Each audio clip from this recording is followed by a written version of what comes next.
I worked the overnight shift at a fuel stop off Route 9 in southern New Jersey for about 7 months back in 2019. It was one of those jobs I took because nothing else was available at the time. The pay was garbage, the hours were brutal, and most nights nothing happened at all. You'd stand behind the counter from 10 at night until 6 in the morning, maybe see 15 customers total, and spend the rest of the time restocking cigarettes or watching videos on your phone. The store was small. 2 aisles, a drink cooler along the back wall, a coffee station near the door, and a counter with a register and a rack of lottery tickets behind me. Outside there were 4 pumps under a canopy and a single fluorescent light over the entrance. Past the lot, it was just road and trees in both directions. Most of the people who came in late were truckers, shift workers grabbing coffee, or the occasional drunk person looking for snacks. You get used to the rhythm. Car pulls up, someone walks in, they grab what they need, maybe say a few words, and leave. It becomes background noise. That's why when something breaks the pattern, you feel it immediately, even if you can't explain why. It was a Wednesday night in October, maybe around 1:30 in the morning. I remember because Wednesdays were always the deadest nights. I hadn't seen a customer in over an hour. I was behind the counter, leaning on my elbows, scrolling through Reddit on my phone. The store was quiet. The only sound was the hum of the coolers and the occasional click of the fluorescent light near the coffee station that had been flickering for weeks. The door chimed, and a man walked in. He looked maybe mid-40s, average height, wearing a dark jacket and jeans. Nothing unusual. He didn't look at me when he came in, which isn't uncommon. A lot of people just walk straight to what they need.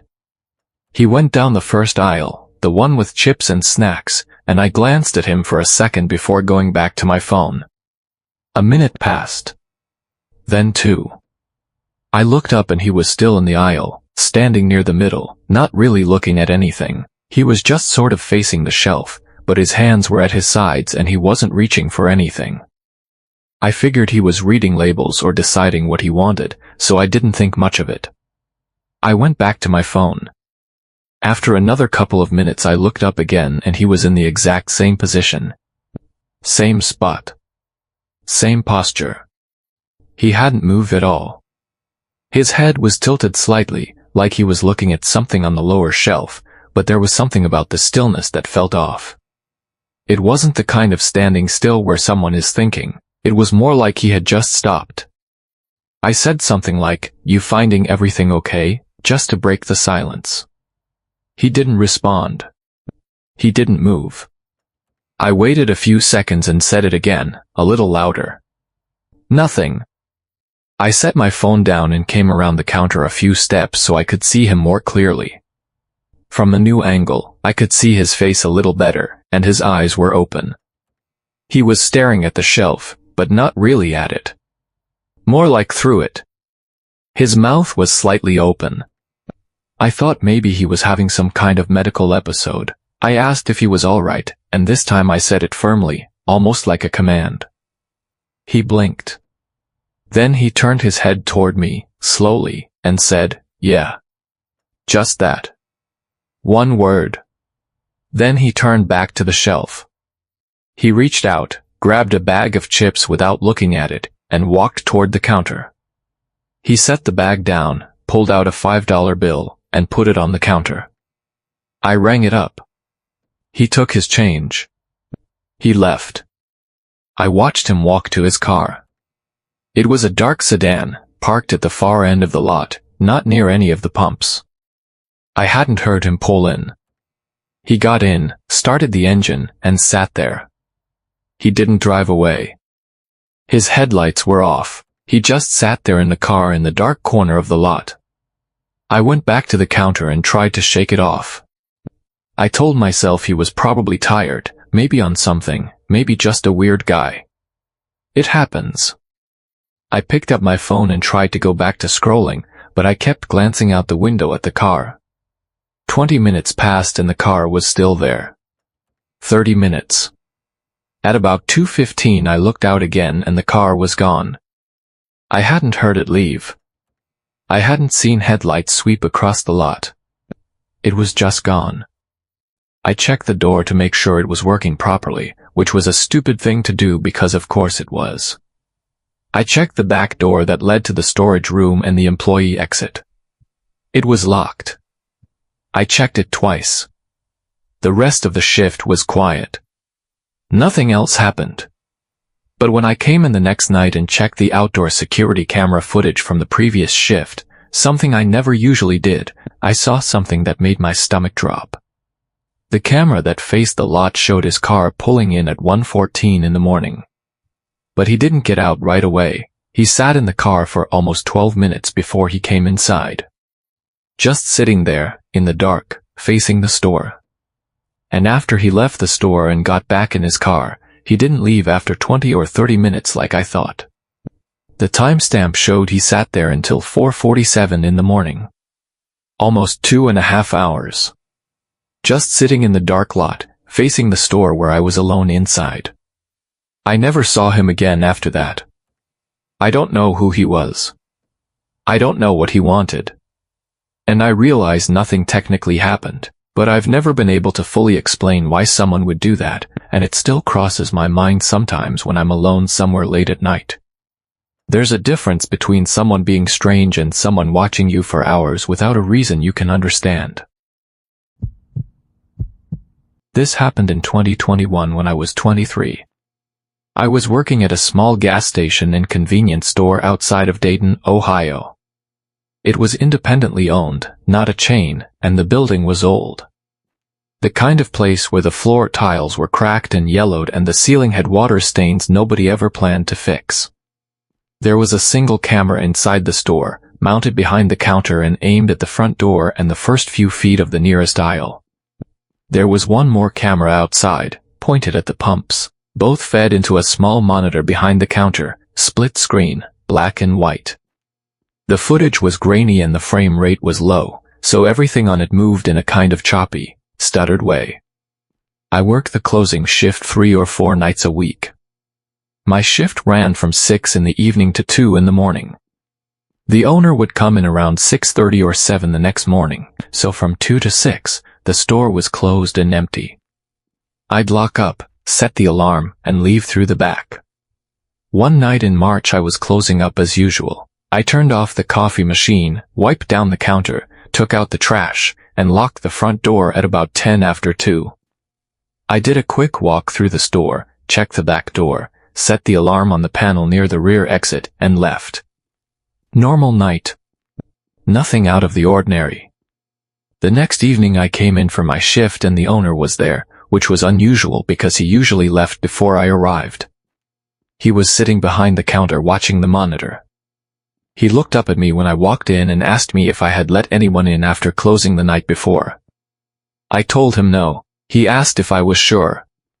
I said yes. I locked up, set the alarm, and left. Nobody was in the store. He turned the monitor toward me and hit rewind on the DVR. The footage was from the interior camera, the one behind the counter. He scrubbed to a timestamp of around 3:20 in the morning. The store was dark. The only light was the glow from the coolers along the back wall, which stayed on all night. You could see the shapes of the aisles and the outline of the front counter. Everything was still. Then, at 3:22, something moved. It was near the back of the first aisle, close to the coolers.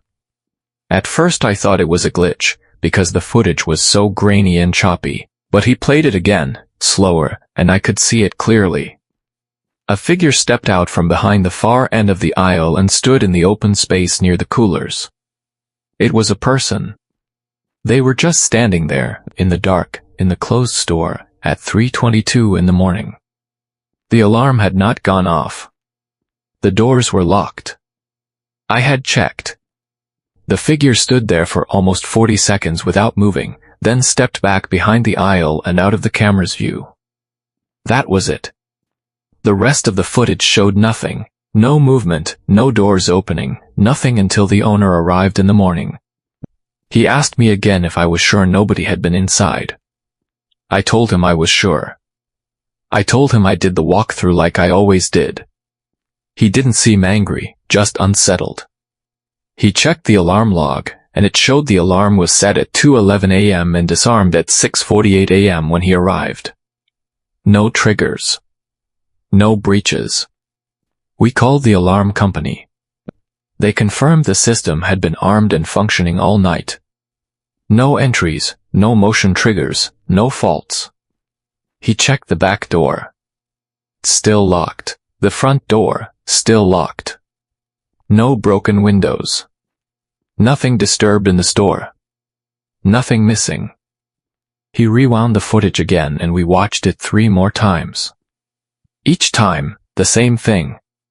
The figure appears at 3:22, stands near the coolers for about 40 seconds, and disappears behind the aisle. You couldn't make out any features. You couldn't tell if it was a man or a woman. You couldn't even tell what they were wearing because of how low the resolution was. Just a dark shape, person-sized, standing in a closed, locked, alarmed store in the middle of the night. I want to say it was a glitch. I want to say the camera had some kind of artifact or there was a reflection from headlights outside or something. But I watched that clip more times than I should have, and I can't talk myself into believing it was anything other than what it looked like. A person, standing in the store, hours after I left. The owner replaced the locks the next week. He upgraded the camera system a month later. But he never found an explanation, and neither did I. I kept working there for another 4 months before I found another job. Every night when I did the walkthrough before closing, I checked every corner of that store like my life depended on it. I opened the supply closet, I looked behind the shelving units, I checked the bathroom. Every single night. I never saw anything on the cameras again. But I also never stopped looking. I should start by saying I don't scare easily. I grew up in a rough neighborhood in Baton Rouge, Louisiana, and I've dealt with enough real-world situations that I don't get rattled by weird customers or strange noises. I say this because I want to be clear that what I'm about to describe actually got to me, and that doesn't happen often. In 2022, I was working at a 24-hour Shell station off Interstate 10 between Baton Rouge and Lafayette. It was a decent-sized station, 6 pumps, a convenience store, a small kitchen area where we sold fried chicken and boudin during the day, and a car wash on the side that shut down at 10 p.m. My shift was 11 at night to 7 in the morning.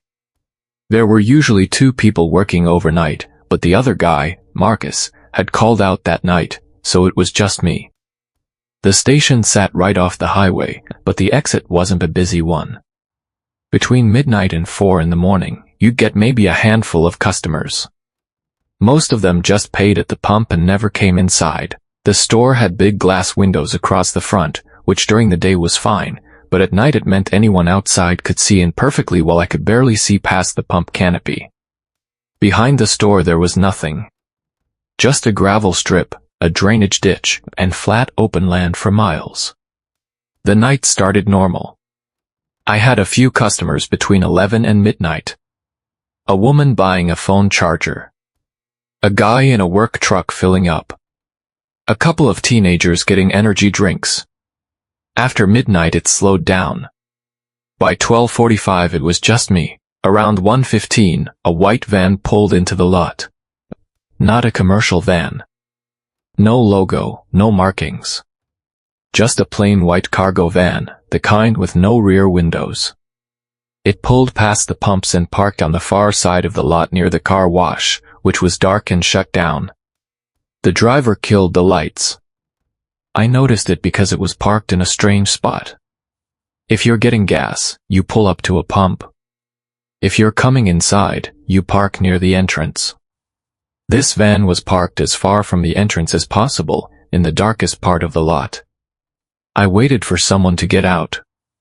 Nobody did. After 5 minutes I moved on. People park at gas stations all the time to rest, check their phones, eat food. It wasn't that unusual. I went about my business, restocked the cigarette shelf, wiped down the hot dog roller that we kept going all night even though nobody ever bought hot dogs at 2 in the morning, and started mopping the floor near the bathrooms. At about 1:45 I came back to the counter and glanced out the window. The van was still there. Still dark. Still no movement. At 2:15, I looked again. Same thing. At 2:30, the front door opened and a man walked in. He was white, maybe early 30s, medium build, wearing a dark hoodie with the hood down and work boots. He nodded at me when he came in, which felt normal enough. He walked to the drink cooler and grabbed a bottle of water. He brought it to the counter and I rang it up. While I was making change, he looked at me and said, "You by yourself tonight?" I said yeah. He nodded and said, "Long night." I agreed. He took his water, said thanks, and walked out. I watched him leave through the front door and turn right, walking along the front of the building toward the far side of the lot. Toward the van. He got in on the passenger side, which meant there was already someone in the driver's seat. I felt something tighten in my chest, but I told myself I was overthinking it. Two guys sitting in a van. Doesn't mean anything. People travel together. Maybe they were resting before getting back on the highway. I went back to what I was doing. About 20 minutes later, I was behind the counter when I heard something. It was faint. A tapping, coming from the side of the building. Not the front. The side, where the wall had no windows. Just a flat concrete wall between the store and the car wash bay. Tap. Tap. Tap. Evenly spaced. Not fast, not slow. Like someone knocking on the wall with a knuckle. I stood still and listened. It stopped. I waited maybe 30 seconds and it started again. Same rhythm. Tap. Tap. Tap. Then it stopped again. I didn't go outside to check. Instead, I went to the monitor that showed the outside camera feed. The camera covered the pump area and part of the lot, but not the side of the building. I couldn't see the wall where the sound was coming from. I could see the van, though. It was still parked in the same spot. I couldn't tell if anyone was inside because the camera angle was too wide and the image was too dark. The tapping came back a third time. This time it lasted longer, maybe 15 seconds. Then it stopped and didn't come back. I picked up my phone and called Marcus, the guy who'd called out. He didn't answer. I thought about calling the police, but what would I say? There's a van in the parking lot and I heard tapping. I felt stupid even considering it. So I didn't call. At about 3:10, the man came back inside. Same guy. Hoodie, work boots. This time he didn't go to the cooler. He walked in, looked around the store like he was checking if anyone else was there, then came to the counter. He bought a pack of gum. While I was ringing it up, he said, "What time do you close?" I said we don't. We're 24 hours. He said, "Right. So you're here all night?" I said yeah. He looked at me for a second longer than felt normal, then took his gum and left. He walked back toward the van again. But this time, I watched carefully. He didn't get in on the passenger side. He walked past the van to the side of the building. The same side where the tapping had been. He disappeared around the corner and I couldn't see him anymore. That was when something shifted in me. I wasn't overthinking it anymore. Something about this was wrong. 2 visits. Questions about whether I was alone. Questions about my hours. Walking to the side of the building where I couldn't see. I pulled out my phone and called the police this time. I told the dispatcher there was a suspicious vehicle in the lot and someone was acting strange. She said she'd send someone out. While I was on the phone, I looked at the monitor. The van's headlights turned on. It backed out of the space, pulled through the lot, and turned onto the road heading toward the interstate on-ramp. By the time the officer arrived about 12 minutes later, the lot was empty. He came inside and I told him what happened. He took down the description of the van and the man, but there wasn't much he could do. He walked around the outside of the building with a flashlight. When he came back in, he told me he didn't find anything unusual, but he said something that stuck with me. He said the side of the building, near the car wash wall, had scuff marks on the ground near the base of the wall. Like someone had been crouching or kneeling there. He said it could have been from anything, maintenance, kids, whoever, but given what I'd told him, he recommended I not take any more solo shifts for a while. I told my manager the next day and he basically shrugged. He said he tried to make sure 2 people were always on overnight, but he couldn't promise anything. I worked there for another 3 months. I never saw the van again. But about 6 weeks after that night, I was talking to a clerk at another gas station a few exits down, and he mentioned that their store had been robbed at gunpoint about 2 weeks earlier. He said it happened around 3 in the morning. He said there were 2 men, one came inside while the other waited by the side of the building, out of camera view. He said they came in a white van. I don't know if it was the same people. I never found out. But when I heard that, I felt something cold settle in my chest, and I put in my 2 weeks the next day. Some nights, when I think about it, I keep coming back to the same question. What would have happened if I hadn't made that call? If I'd waited another 30 minutes, or convinced myself I was being paranoid? I don't have an answer. And honestly, I think I'm better off not knowing.